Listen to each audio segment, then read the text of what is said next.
hobby PS-268. This is a single action airbrush, and if you ever need to service or maintenance it, here's a quick guide on how to break it down. First thing on the bottom is this little coupler here. This is made for aerosol canned air supply kits.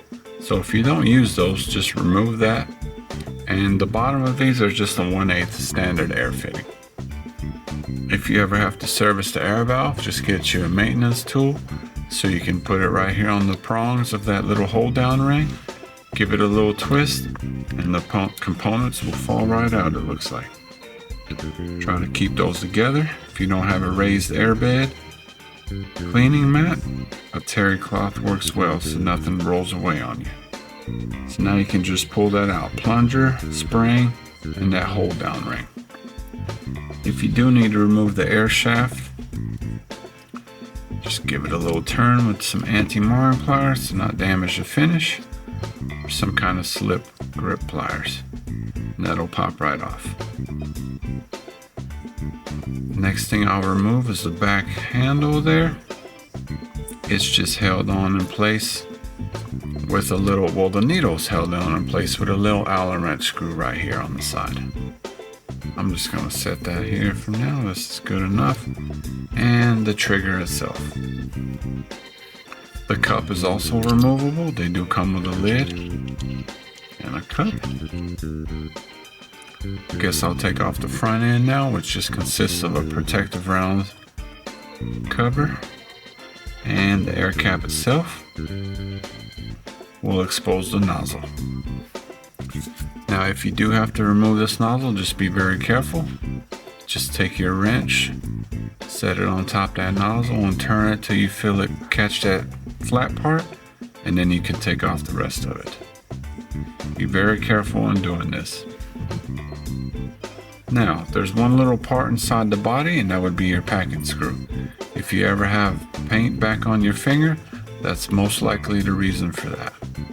So just get your other maintenance tool in there, feel around, give it a little turn, twist, and that seal should come right out. There it is. I'll just put that back on the tool for now. And there's your breakdown of the PS-268. Fairly easy and quick.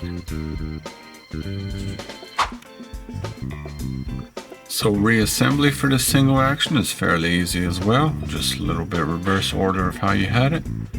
Just go ahead and reinsert that packing seal. Give it a little counterclockwise turn. You'll feel that click, as I always say. And then just tighten it up. Not too hard. You want just enough for this tension for that seal to block that paint from getting into the back there. So what's next? I guess I'll put the nozzle back on. Just grab it, give it a little turn. There is a nice GSI maintenance tool for that as well. It has a better wrench inside that is less likely for you to over torque it. You just need to tighten it just a hair. Metal to metal, you don't need much at all. Then you grab your air cap, twist that back on, and the protective round cover. I'll go ahead and put the cup with the lid back on. It just screws into place.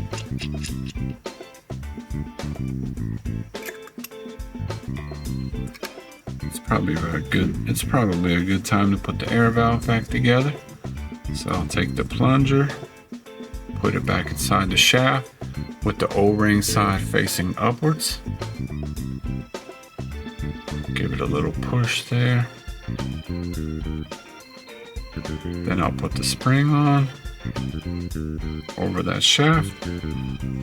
I will put that brass screw back onto my tool and try to line it up with that shaft.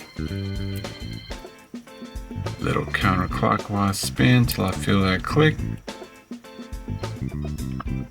and then lock it into place. Now I can screw that back onto the body and install my trigger. Just keep it in mind, you need that hole there to face somewhat even with the body, so when you put that needle back in, it doesn't hit anything and goes right in there. So keep an eye on that, look in there, and then now you can reposition the needle itself. Just be careful there to not damage the front end, and give it a turn, and you're pretty much all set. You just need to put that coupler back on that was on there originally, and there's your breakdown of the PS-268. Enjoy this little single action brush and get them here at spraygunner.com.